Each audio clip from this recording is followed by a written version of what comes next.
Hello and welcome. అందరికీ నమస్కారం. శ్రీ శ్రీ శ్రీ రాజావారు జూన్ 6న మన ముందుకు రాబోతోంది. వేదాక్షర మూవీస్ బ్యానర్పై చింతపల్లి రామారావు గారు ప్రొడ్యూసర్గా, అలాగే శతమానం భవతి డైరెక్టర్ సతీష్ గారు డైరెక్షన్లో, అలాగే నార్ని నితిన్, అలాగే సంపద హీరోయిన్స్గా, రావు రమేష్ గారు ప్రధాన పాత్రలో ఈ సినిమా మన ముందుకు రాబోతుంది. ఆ టీం నాతో ఉన్నారు, పలకరించేద్దాం. హలో అండి, హాయ్, నమస్కారం అందరికీ. సో చాలా కలర్ఫుల్గా ఉంది అండ్ ఈ పోస్టర్ చూడగానే ఏదో పండగ వచ్చినట్టుగా అనిపిస్తుంది జూన్ 6న. యా, సో సతీష్ గారు ముందుగా కంగ్రాచులేషన్స్. శతమానం భవతి లాంటి బ్లాక్ బస్టర్ హిట్ని మా అందరికీ ఈ రోజు కూడా ఒక ఫ్యామిలీ ఎంటర్టైనర్, అందరూ కూర్చొని ఫ్యామిలీ చూడాలి అని అనే సినిమా అంటే ఫస్ట్ ఆప్షన్గా శతమానం భవతి ఉంటుంది. సో ఇప్పుడు రీసెంట్గా కూడా గద్దర్ అవార్డ్స్ని అందుకున్నందుకు కంగ్రాచులేషన్స్ మా తరపు నుంచి. సో ఈసారి మేము కూడా ఎక్స్పెక్ట్ చేస్తున్నాం ఈ పోస్టర్ చూసిన తర్వాత అంతే కలర్ఫుల్గా ఉండబోతుందని చెప్పి. 100% కలర్ఫుల్గా ఉంటుందండి. అంటే సాధారణంగా ఫ్యామిలీ మూవీస్ చాలా తగ్గిపోయినాయి, ఎందుకంటే ఫ్యామిలీస్ థియేటర్స్కి రావట్లేదు. అందుకని కమర్షియల్ సినిమాలు కానీ ఇట్లాంటి థ్రిల్లర్స్ ఇలాంటివి అయితేనే ఎక్కువ యూత్ అట్రాక్ట్ అవుతున్నారు. కానీ ఒక కమర్షియల్ సినిమా ఫ్యామిలీ విత్ ఫ్యామిలీతో చేస్తే అది ఎంత పే చేస్తుంది అనేది రీసెంట్గా సంక్రాంతికి వస్తున్నాం ప్రూవ్ చేసింది. ఎందుకంటే ఫ్యామిలీ ఆడియన్స్ ఎప్పుడు మేము సినిమాలకు రాము, థియేటర్కి రాము, మేము సినిమాలు చూడము అని ఎప్పుడు వాళ్ళు ఏమీ స్టేట్మెంట్స్ ఇవ్వట్లేదు. వాళ్ళకి కావాల్సిన ఎలిమెంట్స్, వాళ్ళకి కావాల్సిన ఫ్యామిలీ ఎమోషన్స్, ఓ మంచి సాంగ్స్, మంచి విజువల్స్, ప్లెజెంట్గా ఉండే ఒక కథ ఉంటే క్లీన్ ఎంటర్టైన్మెంట్. ఎందుకంటే మీరు ఇందాక మెన్షన్ చేశారు శతమానం భవతి అని. మేము శతమానం భవతి రిలీజ్ చేసినప్పుడు ఒకవైపు ఖైదీ నెంబర్ 150 ఉంది చిరంజీవి గారిది, ఇంకోవైపు బాలకృష్ణ గారి గౌతమిపుత్ర శాతకర్ణి ఉంది. అయినా కూడా మా శతమానం భవతికి ఫ్యామిలీ ఆడియన్స్ అందరూ వచ్చారు, బ్లాక్ బస్టర్ చేశారు. సో మంచి సినిమా, ఫ్యామిలీ అందరూ వచ్చి చూసే ఎంటర్టైన్మెంట్ సినిమా, ఓ ఎమోషన్ ఉంటే డెఫినెట్గా వాళ్ళు వచ్చి ఎంకరేజ్ చేస్తారండి. టీం మొత్తం చాలా కాన్ఫిడెంట్గా ఉన్నాం, ఎందుకంటే ఈ సినిమా డెఫినెట్గా ఫ్యామిలీస్ వచ్చిన వాళ్ళు స్టిల్ ఎండ్ వరకు కూడా ఎంటర్టైన్ అవుతారు, ఎమోషన్ అవుతారు. క్యారెక్టర్స్ అవును మా పక్కింట్లో ఇలాంటి కుర్రాడు ఉన్నాడు అనుకుంటారు, సో మా పక్కింట్లో ఇలాంటి అమ్మాయి ఉంది అనుకుంటారు. సో డెఫినెట్గా టీం అందరం చాలా కాన్ఫిడెంట్గా ఉన్నాం. 100% ఫ్యామిలీస్ అందరూ వచ్చి చూసి ఎంజాయ్ చేసే సినిమా. సో రావు రమేష్ గారు, మిమ్మల్ని పలకరించడం కూడా మాకు చాలా హ్యాపీ. చాలా తక్కువగా ఇంటర్వ్యూస్ కనిపిస్తుంటారు, దాంట్లో నేను కూడా పార్ట్ అవ్వడం, మీతో మాట్లాడడం చాలా సంతోషం. సార్, మీ దగ్గర నుంచి ఇట్లాంటి సీతమ్మ వాకిట్లో ఇట్లా ఫ్యామిలీ ఎంటర్టైనర్స్ చాలా చూసాం. సో మరి ఇది ఎట్లా డిఫరెంట్గా ఉంటుంది? మీరు అన్నట్టు ఆ టైప్లో కొన్ని రోజులుగా అలాంటి డైలాగ్స్ తోటి అలాంటి క్యారెక్టరైజేషన్స్ లేవు. వేగేశ్న సతీష్ గారు ఈ సినిమాలో రాసిన డైలాగ్స్ ఆస్వాదించి చెప్పారంటే ఎంత వాచిపోయినట్టు అయిపోయింది నాకైతే. ఎంత మిస్ అయిపోతున్నాం, ఇలాంటి డైలాగ్స్ లేవు ఇప్పుడు. ఇందాక ఆయన చెప్పినట్టు సినిమా మారుతుంది, అలాంటి అద్భుతమైన డైలాగ్స్ డెప్త్ ఉన్నవి చాలా ఎంటర్టైనింగ్గా రాశారు. జరిగిన షూటింగ్ మేమేదో ఫ్యామిలీ లాగా చేసాం ఆనందంగా, అంటే ఆడియన్స్ రావాలి కానీ అంత ఆనందంగా జరిపింది. సీన్స్ అంత డెప్త్గా చాలా బాగుంటాయి. చాలా నరేష్ గారిది కానీ చాలా క్యారెక్టర్స్, ఈ అమ్మాయి నా కూతురు క్యారెక్టర్ సంపద తెలుగు ఎంత బాగా మాట్లాడిందో తన పర్ఫార్మెన్స్ కానీ, ముఖ్యంగా నార్ని నితిన్ చాలా బాగా చేశాడు ఆయన సినిమాలో. నేను అప్పుడే అనుకున్నాను మంచి సక్సెస్లు ఉంటాయి, ఇంకా ఇది ఉంది హీరోగా, ఆయనకి వరుసగా ఆయనకి హిట్లు పడుతూనే ఉన్నాయి. సో ఇది కూడా చాలా పెద్ద మళ్ళీ ఇంకో హిట్ అతనికి అవుతుంది. మా మధ్య సీన్స్ కానీ మెయిన్గా డైరెక్టర్ గారు రాసిన సీన్స్ నేనైతే చాలా కాలం అయింది అలాంటి డైలాగ్స్ చెప్పి. Thank you sir for once again. ఎందుకంటే ఆయన రైటింగ్ మామూలు రైటింగ్ మాకు తెలుసు. ఇప్పుడు నేను కలేజా రిలీజ్ అయింది, ఆ డైలాగ్స్ ఇప్పుడు లేదు సినిమాలో చెప్దామన్నా మనకు అవకాశం లేదు, ఇండస్ట్రీ మారుతుంది. సో ఇది డైరెక్టర్ గారు వేగేశ్న సతీష్ గారు అలాంటి క్యారెక్టరేషన్, నరేష్ గారి క్యారెక్టరు, మా మిస్సెస్ క్యారెక్టర్ చేశారు నిహారిక గారిని కదా, ఆవిడ ఎంత బాగా చేశారు. సో అందరూ ప్రతి ఒక్కరు, ప్రవీణ్ గారి క్యారెక్టరు, ఆనంద్, ప్రభు గారిది, చాలా మంది కాస్టింగ్ అయ్యి బాబు ఇప్పుడు చూస్తుంటే తెలుస్తుంది ఎంత పెద్ద కాస్టింగ్. చాలా మంది ఉన్నారు. ఇప్పుడు ఆయన రచ్చరవి గారిది, భద్రం క్యారెక్టర్, అందరివి ప్రతి క్యారెక్టరేషన్ ఆయనలో ఉన్న గొప్పతనం ఏంటి ఉత్తినే పెట్టరు. ప్రతి ఒక్కరికి ఆ క్యారెక్టరేషన్. చింటూ ఉన్నారు, ఆయన చూడండి చెబుతుంటే వస్తూనే ఉన్నాయి. సరయు ఆడ మా ఆనంద్ ఉన్నారు, ఆనంద్కి ఆయన సరయుకి ఉన్న క్యారెక్టరేషన్ అందరిది కొత్తగా ఉంటుంది. ఎప్పటి నుంచి డైలాగ్స్ అంటున్నారు, బాగా నచ్చింది, చాలా రోజుల తర్వాత కూడా చేస్తున్నారు. బాగా నచ్చిందంటే ప్రతి సీన్లో చాలా ఉన్నాయండి. సీనియారిటీ చూసేది సీనియారిటీ అంటే కపిల్ దేవ్ సీనియర్ కదా అని ఇప్పుడు క్రికెట్ టీంలో ఆడించలేం కదా. Fact and humour also.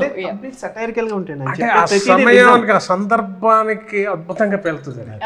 అలాగే అమ్మాయి గురించి పెళ్లి గురించి వైఫ్ అడుగుతుంది, ఏమంటే పెళ్లి చేసాడు అంటే చిదానా పెళ్లి అయిపోయిన అమ్మాయి కళ్ళ ముందు ఉంటుంది కదా అంటే సమస్యను కళ్ళ ముందు ఉంచుకోవడమే. చాలా చాలా డెప్త్తో జీవితంతో ఉంటూనే సటైరికల్గా. అసలు ఇదేని కాదండి, దీన్ని మించిపోయినవి చాలా ఉన్నాయి. అంటే ఎక్కువ చెప్పాను అది నాకు. పొలిటీషియన్ అండి, పొలిటీషియన్స్ది ఎలా ఉంటుందంటే వాళ్ళు ఒకే సిచ్యువేషన్ని 2 టైప్స్లో కూడా హ్యాండిల్ చేస్తారు. సో ఆయన దగ్గరికి ఒకడు వచ్చి వెళ్తుంటే పిలుస్తాడు, ఎరా కనిపించట్లేదు ఏమైంది అని అంటే, మా అమ్మకి హెల్త్ బాగాలేదు సార్, హాస్పిటల్లో ఉంది అంటే, అవునా అయ్యో సరే డబ్బు ఏమన్నా అవసరమైతే వచ్చి ఇంటికి వచ్చి అడిగి తీసుకెళ్ళు అంటే, అయ్యో వద్దు సార్ అన్నారు, ఆ మాట అన్నారు చాలా అని వెళ్ళిపోతాడు. జస్ట్ అతను అలా వెళ్తాడు, ఇంకొకటి పరిగెత్తుకుంటే ఈయన దగ్గరికి వస్తాడు, సార్ మీ గురించే వస్తున్నాను. ఏంట్రా? అదే అమ్మకి బాగాలేదండి హాస్పిటల్లో ఉందంటే, అవునా సరే ఫోన్ చేసి చెప్తాను, రాజమండ్రి పెద్ద హాస్పిటల్ తీసుకెళ్ళు వాళ్ళు చూసుకుంటారు అంటే, సరేనండి అని వెళ్ళిపోతాడు. అసిస్టెంట్ అడుగుతాడు, సార్ ఇద్దరిది ఒకటే సమస్య, వాడికి డబ్బులు ఇస్తానన్నారు, వీడికేమో జస్ట్ ఫోన్ చేసి చెప్పేస్తానన్నారు. ఎందుకు సార్ అంటే, వీడికి ఆత్మాభిమానం ఎక్కువ, డబ్బులు ఇస్తానన్నా తీసుకోడు, వాడికి అవసరాలు ఎక్కువ. డబ్బులు ఇస్తానన్నాను అనుకో మొత్తం మన దగ్గరే మొత్తం లాగేస్తాడు. అంటే మీరు రాజకీయాలు బాగా నేర్చేసుకున్నారండి అని. అలాంటివి చదవకపోతే జనం మనల్ని దేకించేస్తారు. అంటే ఒక క్యారెక్టరైజేషను, ఆయన అందాక అన్నారు బాగా రాశారు అని, ఒక ఆర్టిస్ట్ ఈ క్యారెక్టర్ చేస్తున్నారు అన్నప్పుడు అది ఆయన నోట్లోంచి ఇలాంటి డైలాగ్స్ వస్తే బాగుంటుంది అన్నప్పుడే ఏ రైటర్ కన్నా పెన్ను కదులుతుంది. ఎందుకంటే నాకు ఇందులో ఆయన ఇందాక చెప్పినట్టు ఒక హైలైట్ ఏంటంటే, రావు గోపాలరావు గారు అంటే మేము కాలేజీలో చదువుతున్నప్పుడు పిచ్చి. యమగోళ డైలాగ్స్ అవ్వచ్చండి, ముత్యాలు, ఆయన టైమింగ్ వేరు, ఆయన టైమింగ్ ఈయనకు ఉంది. నా అదృష్టం ఏంటంటే వీళ్ళిద్దరిని ఒకే స్క్రీన్లో చూపించే అవకాశం లేదు, కానీ నేను ఒక సీన్ అలా డిజైన్ చేసుకుని వీళ్ళిద్దరూ ఒకే సీన్లో ఉంటారు. ఆయన టీవీలో ఉంటారు, ఈయనేమో ఆ టీవీ చూస్తూ మధ్యలో సమస్య జరుగుతుంది.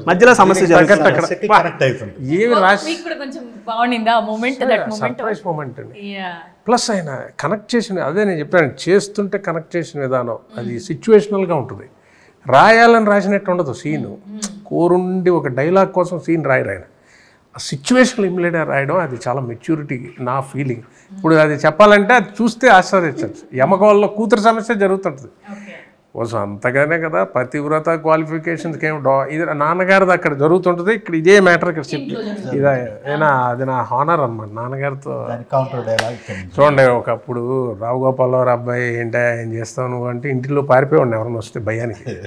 సీతం వాకిట్లో ఉంటుంది అది, ఇలా ఏం చేస్తున్నావు అంటే ప్రతి వాళ్ళకి వస్తుంది ఆ సమస్య. ఏం చేస్తున్నావు అని అడుగుతారు ఫస్ట్. ఏం చేస్తున్నావు అంటే ప్రతి వాడికి ఒక గ్యాప్ ఉంటుంది ఒక పీరియడ్లో, చెప్పలేము అది. అందులో ఈ ఫీల్డ్లో సక్సెస్ అయితే కానీ జనం చెప్పాలి, సార్ ఈ క్యారెక్టర్ బాగుంది సార్ అని. నన్ను చూసారా సినిమాలో మనం చెప్పుకుంటున్నాం అంటే ఎక్కడ అందులో ఉన్నావా అంటే మనం ఇంకా ఇందులో రిజిస్టర్ అవ్వలేదు, 20 ఏళ్ళైనా 30 ఏళ్ళైనా. వాళ్ళు చెప్పేది వాళ్ళు ఇచ్చే గౌరవం ఇస్తేనే ఇండస్ట్రీలో మనం ఉన్నట్టు. సో అలాంటి ఒక పరిస్థితుల్లో మనం ఏంట్రా రావు గోపాలరావు అబ్బాయిగా ఏం చేస్తాం, వాళ్ళ నాన్నగారి డైలాగ్కి యమగోళ ఆయన పెట్టి మధ్యలో నేను యాక్ట్ చేస్తూ అది ఒక గొప్ప అనుభూతి. ఆ ఫీల్ నాకు డైరెక్టర్ గారు కనెక్షన్ అనేది చాలా బాగుంది. సిచ్యువేషన్ సేమే, అది ఆయన ఎప్పుడో యమగోళలో 79, 78లో చేసిన సినిమా, దాన్ని మేము దీనికి ఇప్పటికీ కనెక్ట్ చేసాం. సిచ్యువేషన్ సేమ్, హీరోయిన్ ఒక అబ్బాయిని ప్రేమించింది, పెళ్లి ఫాదర్కి ఇష్టం లేదు. సో రావు గోపాలరావు గారు అందులో అదే చెప్తారు, వెళ్ళి ఫోటో చూపించు అంటారు, ఈయన కూడా కరెక్ట్గా వచ్చి ఫోటో చూపించు అంటారు. సో ఇక్కడ టీవీ చూస్తూ ఉంటారు, ఆ అమ్మాయి వచ్చి హీరోయిన్ మదర్ వచ్చి అబ్బాయి నచ్చలేదంట అనగానే ఈయన కౌంటర్ పడదు, రావు గోపాలరావు గారు కౌంటర్ పడదు, ఎందుకట అని. దానికి మళ్ళీ హీరోయిన్ మదర్ ఒక డైలాగ్ చెప్తారు. మీరు అనగానే నేను అనుకున్నా ఏ సీజీలో తీసుకొచ్చారా ఏదో అనుకున్నా, బట్ ఇది చాలా ఐకానిక్ సీన్ కదా. అది అసలు అంటే థియేటర్లో బాగా ఎంజాయ్ చేస్తారండి, దానికి దీనికి కనెక్షన్.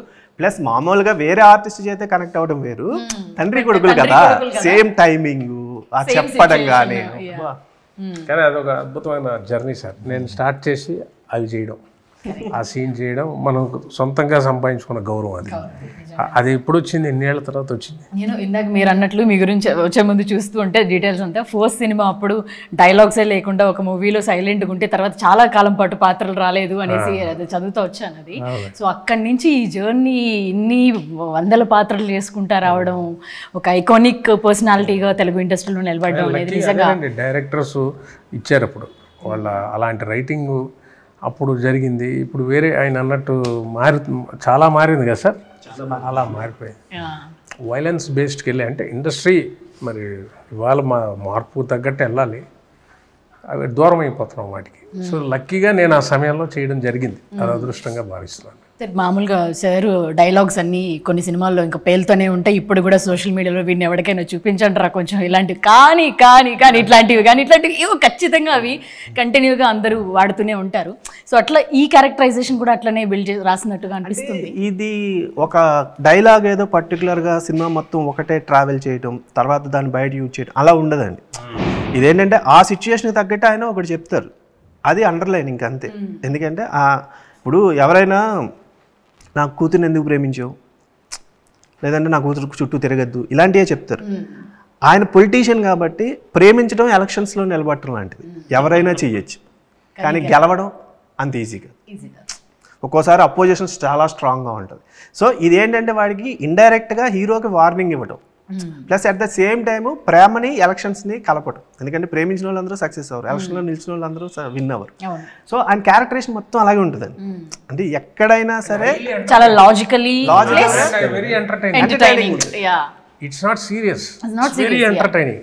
అది ఆయన పెన్న తాలూకా బలం. నేను చాలా కాలం మిస్ అయింది చెప్పి, అందుకు ఆస్వాదించి చెప్పాను. డబ్బింగ్ చెబుతూ కూడా అంత ఎంజాయ్ చేసి చెప్పి ప్రతిసారి అరిచేసేవాడు అందులో, సార్ ఏంటి సార్ ఇలాంటి. అది ఇప్పుడు టక్కని చెప్పమంటే కాదు, చూస్తే ఆస్వాదిస్తారు. సో మీకు ఎలా అనిపిస్తుందండి? సో హ్యాట్రిక్ మళ్ళీ హ్యాట్రిక్ కొట్టిన నాని నితీష్ యాడ్ అవుతున్నారు, అలాగే రావు రమేష్ గారు అండ్ నేషనల్ అవార్డు అందుకొని ఇప్పుడు గదర్ ఇంత బ్యూటిఫుల్ టీమ్ జాయిన్ అయ్యింది, మీకు వచ్చింది. సో ఏంటి మీరెంత కాన్ఫిడెంట్గా ఉన్నారు? డెఫినెట్గా, ఎందుకంటే హిట్ ఫార్మాట్లో ఉన్న వాళ్ళు అందరూ ఆల్రెడీ నేషనల్ అవార్డు కొట్టున్నారు. ప్లస్ మన తెలంగాణ ప్రభుత్వం ఇచ్చినటువంటి గద్దరు అవార్డ్స్లో కూడా శతమానం భవతికి వచ్చింది.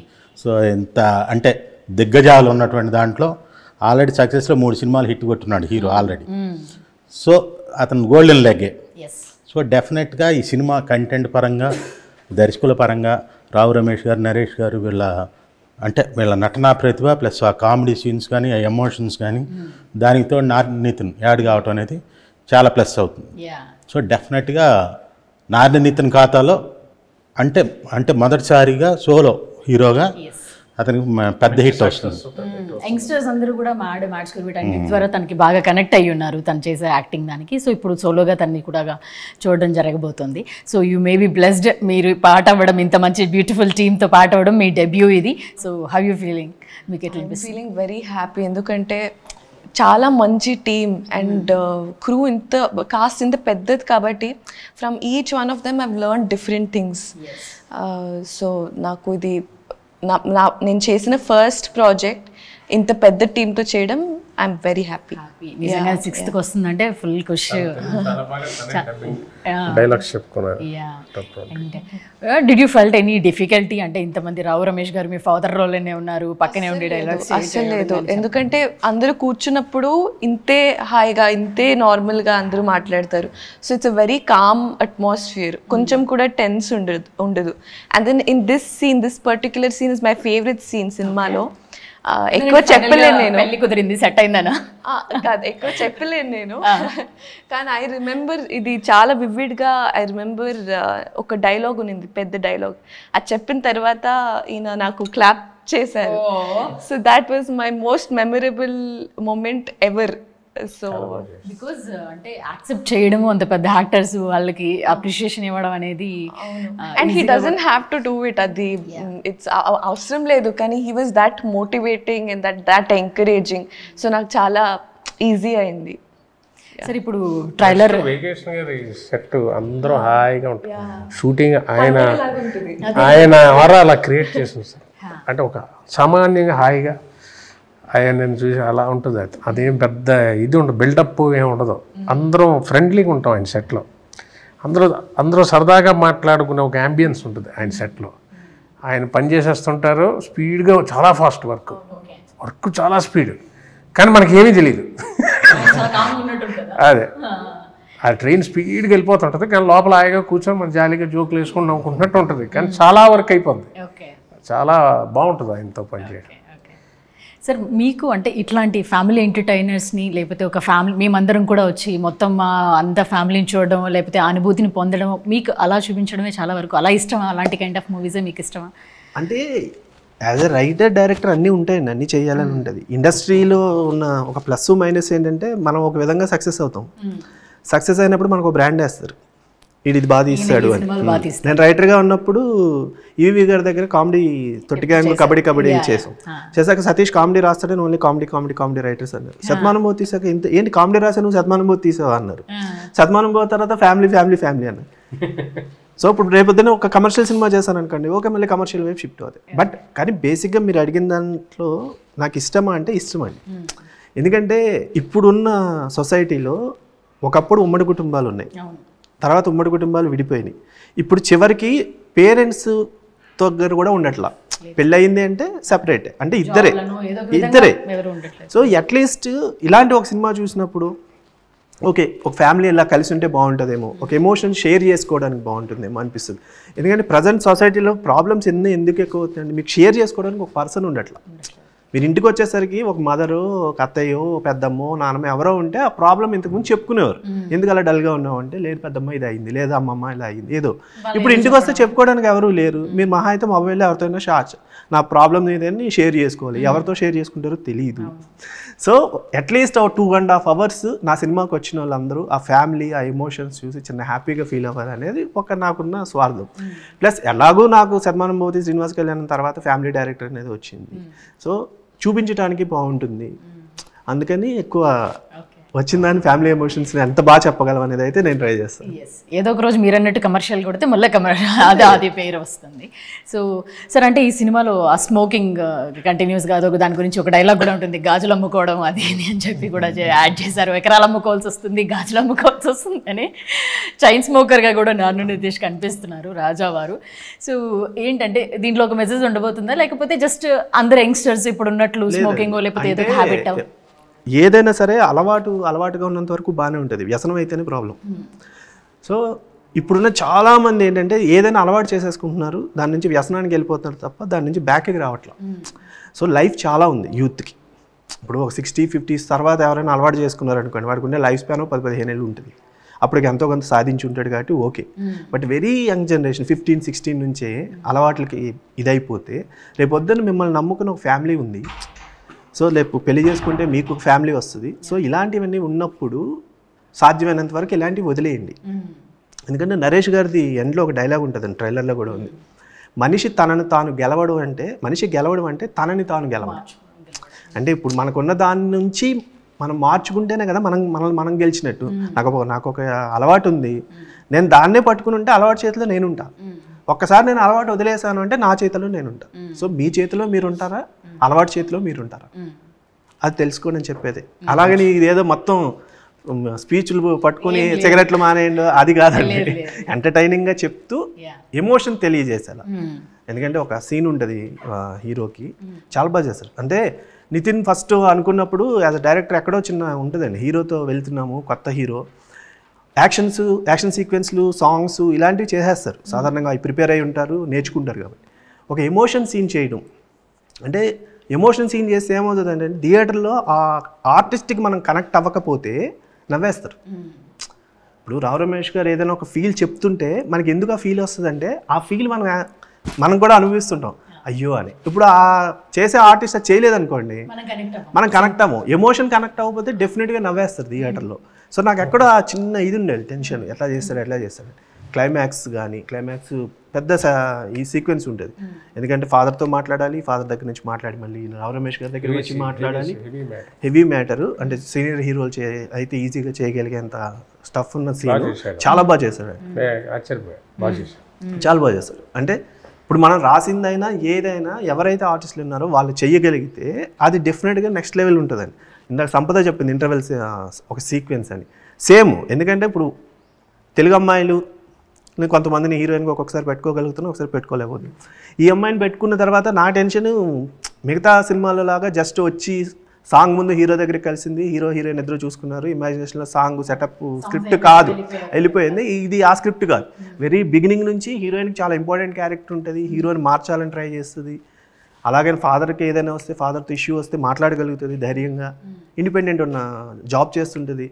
సో ఇంటర్వెల్కి అది సేమ్ క్లైమాక్స్ ఎలా అయితే నితిన్కి ఒక పెద్ద ఇదో అలాగే ఈ అమ్మాయికి. సో తను చాలా బాగా చేస్తుంది, నరేష్ గారు. ఇంకా మిగతా ఆర్టిస్టులు ఏం చెప్పట్లేదు, అందరూ ప్రూవ్డ్ కదా. సో సార్ ఈ సినిమాలో అదే ఒక మంచి లవ్ స్టోరీ కనిపిస్తుంది, బ్యూటిఫుల్ లవ్ స్టోరీ కనిపిస్తుంది. అండ్ అలాగే నితిన్ కూడా ఇంతవరకు ఇంత యాక్షన్ దాంట్లో కూడా మనకి కనిపించలేదు. అంటే ట్రైలర్లో చూసిన ఫైట్స్ కానీ, యాక్షన్ కానీ, దాని బ్యాక్గ్రౌండ్ స్కోర్ కానీ చాలా బాగా అనిపించాయి మాకు. సో ఈ సినిమా ఒక లవ్ స్టోరీయా, లేకపోతే ఒక ఫ్యామిలీ ఎంటర్టైనరా, ఇంకొకటి ఏంటి, ఒక యాక్షనా ఏంటి? ఇది కంప్లీట్ మన తెలుగు ఫుడ్ అండి, అన్నీ ఉంటాయి. ఓకే, అంటే యాక్షన్ కూడా ఏదో యాక్షన్ ఉండాలి కాబట్టి యాక్షన్ అలా ఉండదు. 2 యాక్షన్ సీక్వెన్స్లు ఉంటాయి, 2 కూడా అద్భుతంగా ఉంటాయి. సో లవ్ స్టోరీ ఎంతవరకు అవసరమో అంతవరకు ఉంటుంది. ఒక జర్నీ, ఒక విలేజ్లో ఉండే ఒక సిగరెట్ అలవాటు ఉన్న ఒక కుర్రాడు తనను తాను ఎలా మార్చుకున్నాడనే ఒక జర్నీ. ఈ జర్నీలో తనకి ఫ్రెండ్స్ వైపు నుంచి ఎలాంటి సపోర్ట్ వచ్చింది, సో ఆపోజిట్లో ఉన్న వాళ్ళు ఎలాంటి హర్డిల్స్ క్రియేట్ చేశారు. సో అట్లా స్మూత్గా ఉండే ఒక స్టోరీ. పర్టికులర్గా ఇది లవ్ స్టోరీ కాబట్టి లవ్ స్టోరీలో యాక్షన్ ఉండాలను, లేదా యాక్షన్ ఉంటే మాస్ ఆడియన్స్ అలా కాదు. సో ప్రతిదానికి ఒక లింక్ ఉంది. సో అట్లా డిజైన్ చేసిన స్క్రిప్ట్. సపోజ్ మీకు ఈ టీం అందరితో కూడా జాయిన్ అవ్వడం, వర్కింగ్ ఎక్స్పీరియన్స్ కానీ ఎట్లా అనిపించింది, ఏంటి? లైక్ ఐ టోల్డ్ యూ, పండగ రోజు చాలా మంది ఉండేవారు. So 1 it's a learning experience, and 2 ఎలా అంటే సార్ చెప్పినట్టు ఇట్ వాజ్ లైక్ కూర్చొని అందరూ మాట్లాడుకుంటున్నాం అలానే ఉండేది, కానీ a lot of work would have happened ఆ గ్యాప్ లోనే. ఎలా ఇప్పుడు కూడా తెలియదు నాకు. సో అలానే ఉండేది. ఇట్ వాజ్ అంటే ఇట్ వాజ్ నాయిసీ సెట్ అనమాట, చాలా మంది ఉండేవారు. It was like that. Yeah, sweet noise. సరే వాళ్ళు అంటే you want to create that kind of ambience to the artist, by that వాళ్ళు మంచిగా బాగా అనేదా, లేకపోతే ఎలా? లేదండి, బేసిక్గా ఏమవుతుందంటే అండి, ఇప్పుడు మీరు యాంకర్, మీరు మమ్మల్ని క్వశ్చన్స్ చేస్తున్నారు. మీరు ఇంటి దగ్గర నుంచి బయలుదేరినప్పుడు లేదు కిందకు వచ్చినప్పుడు ఎందుకు లేట్గా వచ్చారనో ఏదైనా అన్నాం అనుకోండి, మీకు అది లోపల ఉంటుంది, అది మీ ఫేస్లో తెలుస్తుంటుంది. సో ఇప్పుడు మిమ్మల్ని షూట్ చేసిన కెమెరామెన్ కెమెరా బ్యాక్ ఉన్నారు. సో ఆయనకి సేమ్ క్వశ్చన్ మేము వేసినా, ఆయనకి ఆ ఇరిటేషన్ ఉన్నా, ఆయనకి ఆ ఫేస్లో అది ఉన్నా మనకు కనబడదు, ఎందుకు ఆయన బిహైండ్ ద కెమెరా ఉన్నారు. ఆర్టిస్ట్ అనేవారు ఆన్ స్క్రీన్ కనిపిస్తూ ఉంటారు. సెట్లో డైరెక్టరు మాకుండే డిస్టర్బెన్స్లో వాళ్ళకి మీద మేము పెట్టామనుకోండి, ఎక్కడో తెలియకుండా వాళ్ళు కంఫర్ట్గా ఉండరు. అది నాకు షార్ట్కి వచ్చినప్పుడు తెలిసిపోతూ ఉంటుంది. అందుకని నా సెట్లో ఎప్పుడు అరుపులు గోల ఏమి ఉండదు. 1, 2 నావన్నీ అవుట్డోర్లోనే ఎక్కువ షూట్ చేస్తాం. అవుట్డోర్లో ఉండే అడ్వాంటేజ్ ఏంటంటే కమర్షియల్గా ప్రొడక్షన్ సైడ్ ప్రొడ్యూసర్ గారికి ఏమవుతుందంటే అందరూ అక్కడే ఉంటాం కాబట్టి మార్నింగ్ 7-7:30 కల్లా మేము అసెంబ్లీ అయ్యి షార్ట్ తీయగలుగుతాం. అదే మీకు ఇక్కడ సిటీలో ఉందనుకోండి, అందరూ వచ్చేసరికి టైం పడుతుంది. అది ప్రొడక్షన్ సైడ్ కాస్ట్ పెరగడానికి రీజన్ అవుతుంది. 2 ఆర్టిస్టుల కంఫర్ట్ ఎలా ఉంటుందంటే, ఇప్పుడు ఇక్కడ ప్యాకప్ చెప్పామనుకోండి, ఎవరి ఇంటికి వాళ్ళు వెళ్ళిపోతారు. ఇప్పుడు రావు రమేష్ గారు మేము అందరం ఒకే షాట్ ఉండేవాళ్ళం ప్యాకప్ అయిన తర్వాత కూడా. సో ఈవినింగ్ మళ్ళీ కలుస్తూ ఉండేవాళ్ళు, మార్నింగ్ జరిగిన షూట్ గురించి మాట్లాడుకుంటూ ఉండేవాళ్ళు. సో మళ్ళీ మార్నింగ్ అదే అంటే ఒక 30-40 డేస్ ఒక చోట అందరూ ఉంటే తెలియకుండా అందరి మధ్యన ఒక ఎఫెక్షన్ ఉంటుంది, బాండింగ్ పెరుగుతుంది. ఆ బాండింగే నాకు సెట్లో ఉండేది కనిపిస్తుంది. అందుకని వాళ్ళు ఏంటి షార్ట్ అయిపోయింది, షార్ట్ ఓకే అంటే ఎవరికాళ్ళు క్యారవాన్కి వెళ్ళేవారు కదా, ఎందుకంటే అందరూ అక్కడే అలవాటు కాబట్టి కూర్చొని మాట్లాడుకుంటూ ఉండేవారు. నాకు అదే అట్మాస్ఫియర్ చెప్పినట్టు. అలాగే అక్కడ వీళ్ళ ఊరు పక్కనే మన అజయ్ భూపతి గారి ఊరు ఆత్రేయ, ఆయన వచ్చి RX 100 అందరినీ మొత్తం యూనిట్ని డిన్నర్కి అద్భుతమైన డిన్నర్ పెట్టి, ఇంకా ఆతిథ్యం ఎలా ఉంటుందండి రాజులది చెప్పక్కర్లేదు కదా. వాళ్ళు ఇంకా ఆ రోజు అందరం యూనిట్ అందరూ వెళ్ళి సరదాగా అదొక మంచి అనుభూతి అండి. శ్రీ రాజా గారు చాలా మంచి. మీకు ఇంకోటి, మీరు ఆయన డైరెక్టర్ గారు చెప్పినట్టు యాక్షన్ ఫిల్మ్స్ ఈ పెద్ద హీరో పిక్చర్స్లో ఇవాళ పాన్ ఇండియా అని అయింది, అందరూ వేరే యాక్టర్స్ ఉంటారు, బికాజ్ వెళ్ళేది మెయిన్ హీరో కోసం వెళ్తారు. బట్ మొన్న కోర్టు చూశారు మీరు, అది ఇప్పుడు అలాంటివి చెప్పాలంటే మీడియం స్కేలు, చిన్న సినిమాలు, మీడియం ఆథెంటిక్గా చెప్తేనే, అంటే మనకు భాష ఎక్స్ప్రెషన్ వచ్చిన వాళ్ళు చేస్తేనే వాడతాయి. మీరు అలాంటి పిక్చర్స్లో పాన్ ఇండియా లాంటిది లోపల పెడితే ఆడవండి, అది హీరో వల్ల ఏమి జరిగినా భరిస్తారు. బట్ ఇలాంటి వాటికి ఇప్పుడు ఈ సినిమా వీళ్ళు తెలుగు ఆథెంటిక్గా తీస్తేనే ఇమోషన్ వెళ్తుంది. రాసిన డైరెక్టర్స్ రాసిన ప్రతి భావం కానీ అలాగే ఈ పిక్చర్ ఉంటుంది. ప్రతి డైలాగ్ అంత ఎంటర్టైనింగ్గా ఉంటుంది, ఆస్వాదిస్తారు. నరేష్ గారిది మా సీన్స్ చిన్న చిన్నవి జరిగేవి చాలా బాగా రాశారు ఆయన. అది అనుభవం ఉంటే కానీ మనకి ఆ ఊర్లోకి తీసుకెళ్ళిపోతారు మొత్తం కూర్చున్న ఆడియన్స్ని. ఎక్కడ సార్ వేరేట్లోకి ఎక్కడ sir shooting? Atreyapuram. Okay okay okay. So నిజంగా నా ట్రైలర్ చూసినప్పుడు కానీ ఆ పల్లెటూరులోకి వెళ్ళిన ఫీలింగ్ వచ్చింది. ఆ అనుభూతిని కూడా ఖచ్చితంగా ఇంతమంది అందరితో కలిసి చూడడం అనేది మాకు కూడా మీరు అన్నట్లు మా వాళ్ళందరినీ కలవడము లేకపోతే ఒక మంచి సినిమాని చూసామన్న అనుభూతితో మేము అందరం కూడా ఖచ్చితంగా బయటకు వస్తాం. So thank you very much. 6th కోసం మీ అందరం వెయిటింగ్. సో అందరం కలిసి థియేటర్స్లో చూస్తాము. So thank you very much and thank you for your time.